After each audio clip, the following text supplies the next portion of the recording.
Good morning and welcome to Face the Nation. I'm Margaret Brennan. We've got a lot to get to today, but we want to begin with Arkansas Republican Senator Tom Cotton, who is one of the president's closest allies in the Senate. Welcome to the show. Good morning, Margaret. It's good to be on with you. It's great to have you in person here. Here in Washington. Pyongyang made this announcement about suspending some tests, but they didn't say they're giving up their nuclear development or their weapons. Should the release of 3 Americans be a condition for these upcoming talks? Well, I think this announcement on Friday is better than continued testing, but it's not much better than that.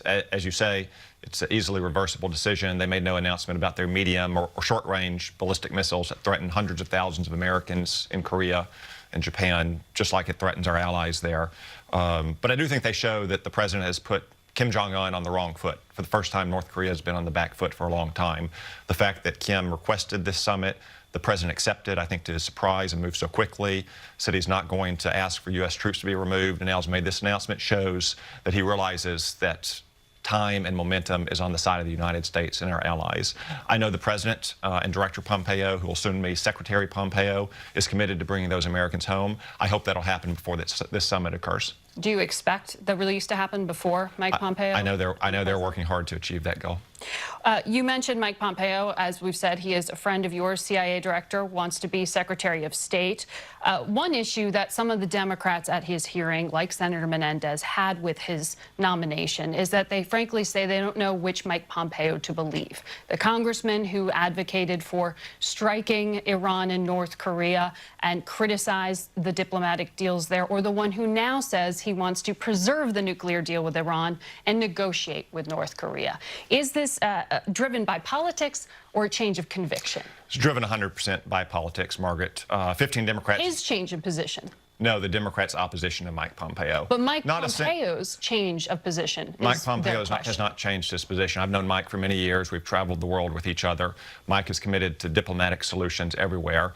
The difference between Mike Pompeo and a lot of those Democrats or the previous secretaries of state is that Mike Pompeo recognizes that the credible threat of military force is essential to getting diplomatic solutions. But a lot of these Democrats... He opposed the Iran nuclear deal, and he said in his testimony now he wants to preserve it. Opposing the Iran nuclear deal doesn't mean that you're opposed to diplomatic solutions. It means you're opposed to bad diplomatic solutions. But that was a change in position for him.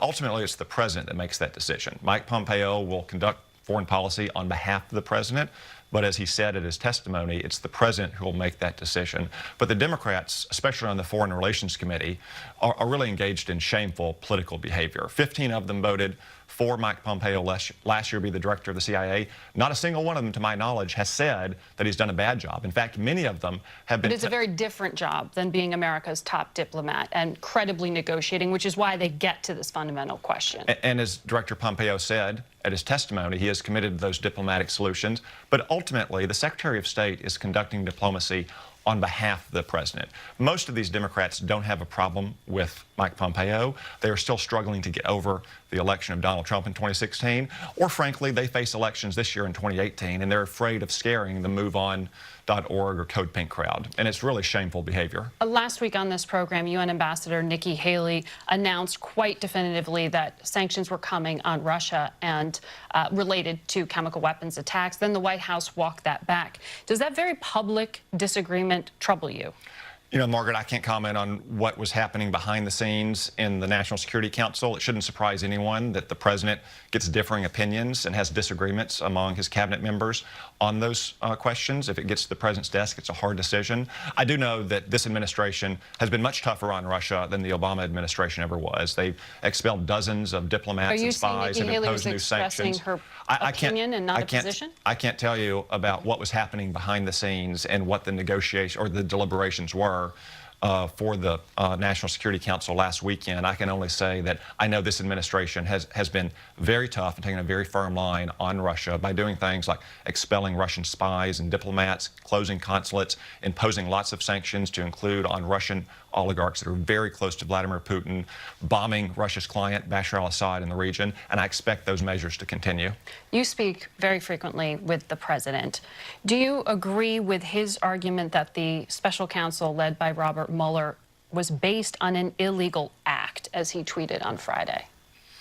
I assume that we're talking here about Jim Comey's memos that were released and now may have He contained said the classified special information. counsel specifically was created out of an illegal. Well, Jim Comey testified to my committee, the Intelligence Committee, that he wrote those memos and then gave them to a friend of his in hopes that they would be leaked to the New York Times, and then that would lead to the appointment of Robert Mueller. I think that that's unfortunate behavior on Director Comey's part, now especially that we know that they may have contained classified information. The Inspector General is reviewing them. At this point, though, I think it's best for everyone involved, to include the President, for the special counsel to conclude his investigation by following the facts to their conclusion as quickly as he can, just like we're trying to do on the Intelligence Committee. Would you advise him to continue tweeting about his personal attorney, Michael Cohen? You know, He says may flip. The President gets lots of advice about what he should and should not tweet, to include members of his close family, and he continues to do so. So I don't think he's going to take advice about his Twitter comments from a senator, no matter how much they work together. Senator Cotton, thank you. Good to have you in studio. Margaret. We turn now to California Democrat.